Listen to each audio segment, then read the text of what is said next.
దేవ పురుషోత్తం అన్నను కలిసి పురుషోత్తం అన్నతో మాట్లాడుతూ ఉంటాడు. దాంతో పురుషోత్తం అన్న అయితే, ఏంటి నీకు పెళ్లి జరిగిందా? అసలు ఆ అమ్మాయి ఎవరో తెలుసా? ఒక జడ్జి గారి కూతురు. అలాంటి అమ్మాయి మెడలో నువ్వు తాళి ఎలా కట్టావు? సరే ఏదైతే అదయింది. నువ్వు ఆ అమ్మాయిని వదిలేయ్. ఎంత వీలైనంత వరకు ఆ అమ్మాయిని వదిలించుకుంటేనే మంచిది అని చెప్పి అంటాడు. దాంతో దేవ అయితే, అన్న జరిగిందంతా ఒక ఫ్లాష్ బ్యాక్.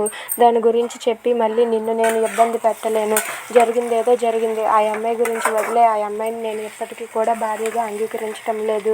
నేను ఆ అమ్మాయిని వదిలించుకోవాలనే చూస్తున్నానని చెప్పి అంటాడు.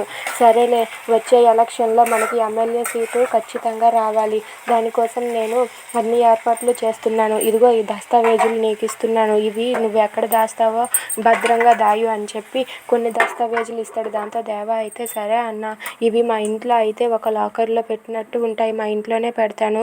మా ఇంట్లో వీటిని నేను దాస్తానన్నా అని చెప్పి అంటాడు. సరే, నేను అడిగినప్పుడు నువ్వు టైంకి వాటిని తీసుకురావాలి అని చెప్పి అంటాడు. దాంతో దేవ అయితే, సరే అన్న, ఖచ్చితంగా తీసుకువస్తాను అని చెప్పి అంటాడు. Thanks for watching friends. Please subscribe our channel.